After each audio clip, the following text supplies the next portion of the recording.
Java Broadcast.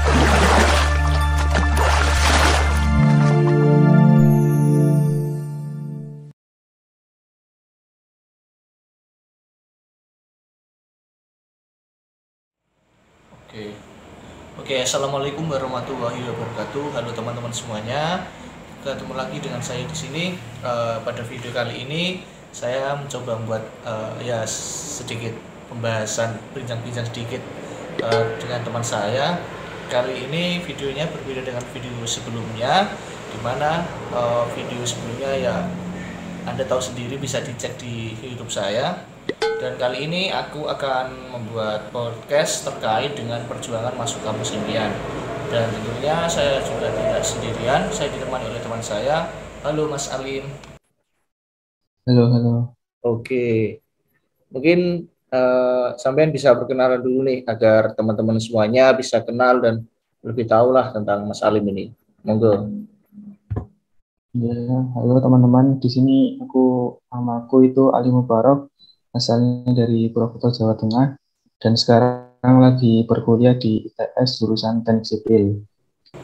Oke, mantap. Oh, jadi Mas Alim ini adalah teman saya satu jurusan di ITS juga, angkatan 2020, jurusan teknik sipil ya teman-teman. Eh, Gimana nih kabarnya Mas Alim? Alhamdulillah sehat-sehat. Mas Lukman Alhamdulillah. gimana kabarnya? Alhamdulillah juga baik Mas. Mas Alim ini sudah di Ya, kos atau masih di Banyumas Mas? ini udah di Surabaya di kos. Oh, udah di Surabaya ya. Tunggu aku ya Lim ya di sana. Ya. Oke. Kita juga belum pernah ketemu secara langsung kan. Belum. Ya, ya gitulah, karena kondisi kita juga tidak bisa menyalahkan siapa-siapa gitu kan. Dan rencananya untuk semester ini ITS akan melaksanakan kuliah offline ya Lim ya, kalau nggak salah. Iya, benar. Oke. Nah itu menurutmu gimana Lim? Kan juga kita baru pertama kali gitu kan akan merasakan apa ya istilahnya kuliah offline gitu untuk semester 4 ke depan. Nah, untuk perasaanmu sendiri gimana Lim? Kalau perasaan yang pertama itu ya senang, itu bisa apa namanya, bisa masuk kampus itu kan kan belum pernah gitu masuk ke kampus sebelum-sebelum. Nah, harapannya kalau udah offline ini bisa tambah pengalaman, tambah ilmu juga. Ini juga kadang ada relasi sih, jauh sama keluarga gitu. Oh iya, iya betul juga sih. Karena kita secara kita juga kalau misalkan online juga menurutku sendiri ya kurang efektif gitu kalau menurutku. Ya bisa ya cuma sekedar kenal teman secara online itu kurang asik gitu, kurang seru. Menurutku gitu sih. Iya, soalnya kan masih terbatas ya. Iya betul. Kalau offline kan kita bisa sharing-sharing pengalaman atau ngobrol-ngobrol secara langsung gitulah. Oke. Nah untuk kesibukannya sendiri sekarang lagi apa ini Mas Ali? Kalau kesibukan yang pertama itu ya kuliah, habis itu juga ikut organisasi beberapa gitu, sama ya paling isi waktu luang kayak ya hobi gitu lah paling.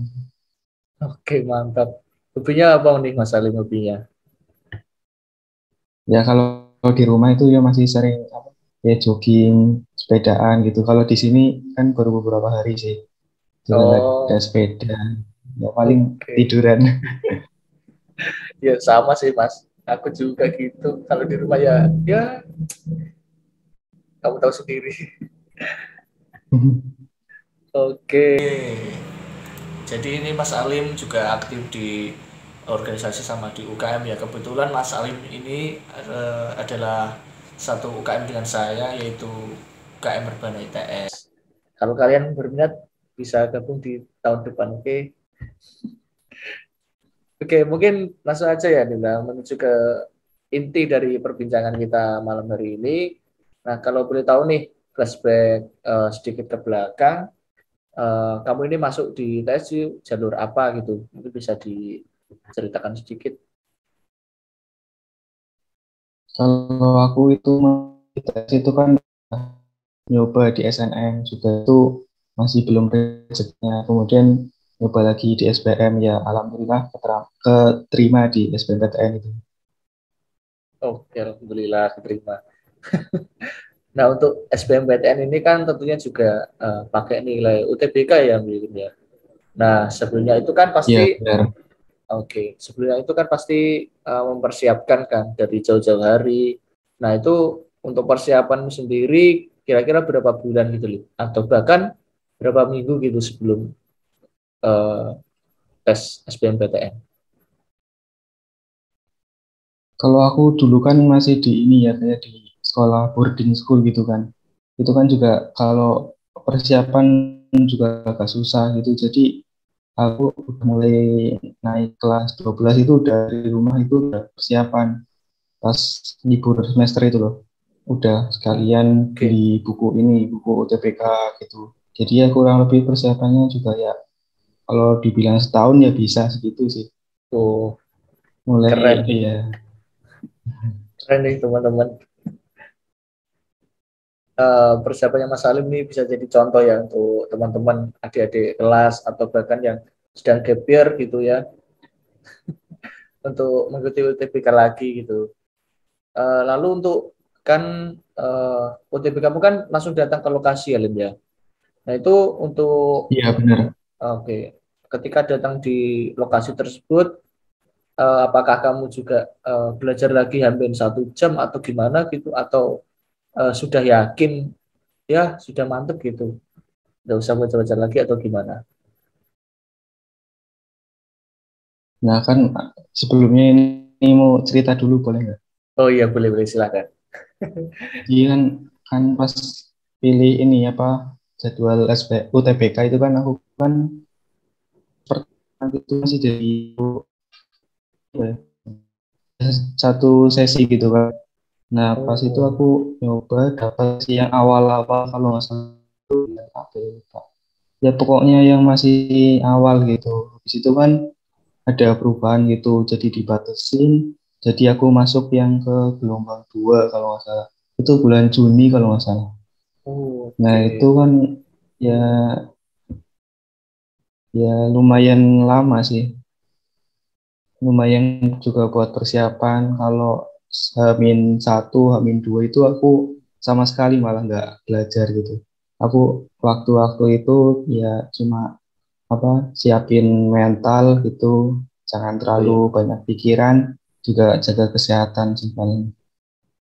Oh iya, benar juga sih. Aku setuju dengan pernyataanmu tadi. Jadi kita itu melakukan tes apapun, entah itu UTBK atau tes-tes lainnya itu, menurut aku sendiri tuh kalau misalnya belajar lagi di Hamin mendekati tes itu, menurutku kurang efektif. Kenapa? Karena kita itu lebih baik menyiapkan di jauh-jauh hari gitu. Misalnya Hamin 1 bulan lah, atau tadi seperti Mas Alim 1 tahun ya Mas ya, hampir 1 tahun atau gimana gitu. Ya Pokoknya kurang lebih segitu.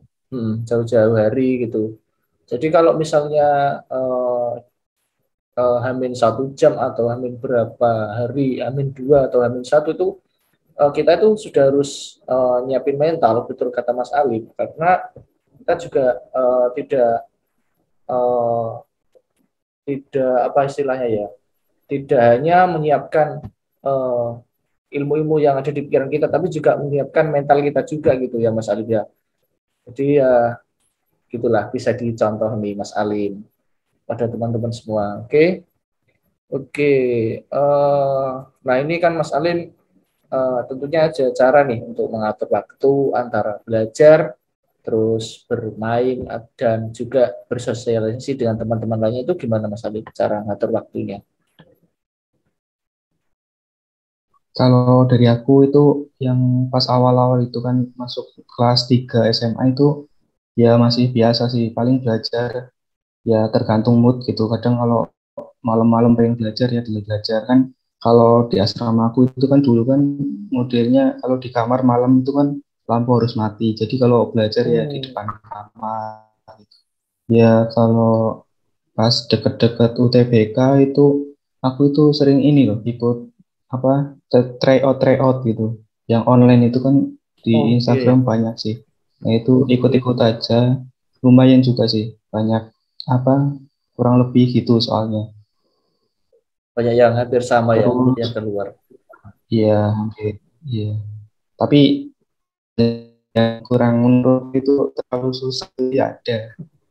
Tapi nggak sesusah itu kok. Oke, mantap. Kan seiring dengan apa ya belajar belajar dan belajar kan tentunya ada ya rasa capek dan malas gitu ya. Nah ini sering terjadi sih. Aku juga demikian gitu. Kadang-kadang kalau misalnya ketika belajar terus lihat kasur, wah itu aduh nggak bisa fokus gitu, rasa malas gitu. Nah untuk apa ya istilahnya dari pandanganmu sendiri nih menurut Mas Alim untuk mengatasi rasa malas itu sendiri gimana? Kalau bicara tentang males itu ya jujur saja pas itu kan sering ikut daftar tryout gitu. Tapi ya kadang juga lupa, kadang apa, kadang malas itu kan ya pasti pernah gitu. Nah, tapi kalau dari aku itu pas ini udah mau deket-deket itu ya hamin 2 bulan atau 3 bulan itu kayak benar-benar ini loh ya persiapan banget gitu. Jadi ya ingat gitu kan kamu berjuang di sini tuh nggak cuma satu sekolah, satu Indonesia gitu untuk dapetin kursi di PTN-nya itu. Nah paling ya cuma motivasi itu, kemudian juga kan ya mikir gitu kan orang tua gitu apa nyusahi susah-susah gitu cari uang. Nah itu kan juga kalau dari aku itu kan ya gimana gitu kalau misalnya kita nggak usaha gitu nggak ada usaha. Oh, iya betul juga sih. Dan juga Mas Alim ini sendiri SMA-nya tidak dari daerahnya sendiri ya, justru malah dari Ya luar aku provinsi ya Mas ya. udahan dulu dari SMA. Iya benar. Wah, ini sangat perjuangan sekali ya teman-teman ini Mas Alim. Dari Banyumas ke Jombang ya Mas ya, atau di mana Mas? Iya di Jombang aku. Oh, di Jombang. Jauh, Rek. Oke. Iya.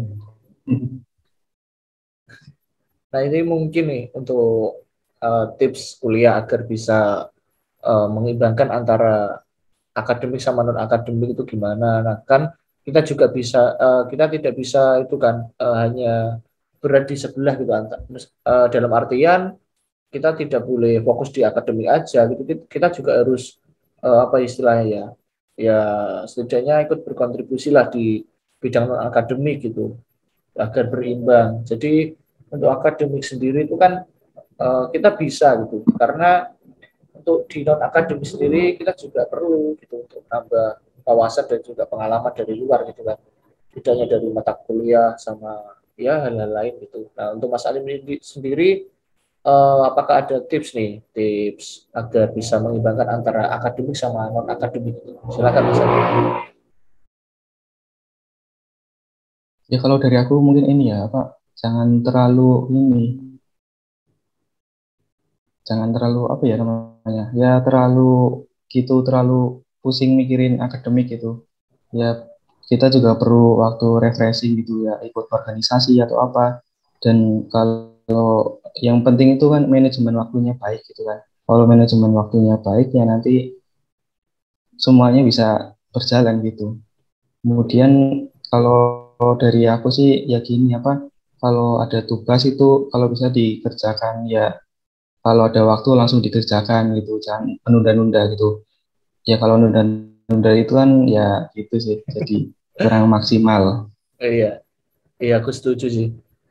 Kalau misalnya kita dapat tugas nih ya, ya kita tahu sendiri tugas kita juga ya gitu.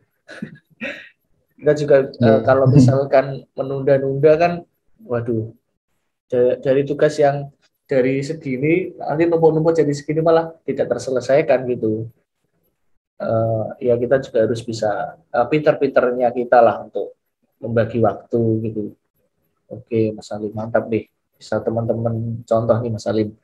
Nah untuk terakhir nih Mas Alim ya mungkin ada kata-kata motivasi nih buat adik-adik SMA atau yang sedang gap year, yang sedang mencari kampus impiannya gitu. Silahkan Mas Alim. Ya semangat terus buat teman-teman yang masih berjuang gitu kan. Nanti pasti ada jalannya juga. Kalau boleh cerita itu aku juga dulu beberapa kali gagal gitu kan. Beberapa kali gagal, habis itu kalau nggak salah yang ke-5 atau ke-6 baru keterima. Aku itu Oh, udah nyoba beberapa jalur gitu kan. Ya kalau dipikir-pikir kalau satu kali gagal itu kan nggak apa-apa. Aku pas itu 2 kali, 3 kali, 4 kali, pas 5 kali itu aku gagal itu kayak nggak ada rasa semangat-semangatnya gitu loh. Pokoknya nanti hasil SBM itu ya terserah lah mau lolos atau enggak, gampang gitu. oh iya. Ya paling hmm, semangat terus, jangan lupa berdoa dan juga minta Tuhan sama ya Tuhan gitu apa biar lancar semuanya. Ya Oke, mungkin itu. oke, mantap nih motivasi dari Mas Alim. Intinya kita juga tidak boleh putus asa dan tetap semangat gitu ya. Karena Ya benar. walaupun kita menjalankan sesuatu itu dengan ikhlas, tentunya akan membuahkan hasil gitu. Walaupun kita misalnya ini ada tes SBMPTN, UTBK, kalian gagal, ya nggak perlu ya boleh sedih karena ya sewajarnya aja gitu, nggak boleh berlebihan sedihnya karena itu masih ada kesempatan lain gitu seperti tes di perguruan tinggi lain kan perguruan tinggi itu kan ada tes di jalur mandiri juga gitu seperti kalau di UGM itu setahu saya ada UTUL, terus di UI ada SIMA UI, dan di ITS sendiri ada SKNP namanya, atau ITS. Oke, ya gitulah dari motivasi dan juga cerita sedikit dari perjuangan Mas Alim untuk menuju di kampus perjuangan UTS. Oke, mantap nih.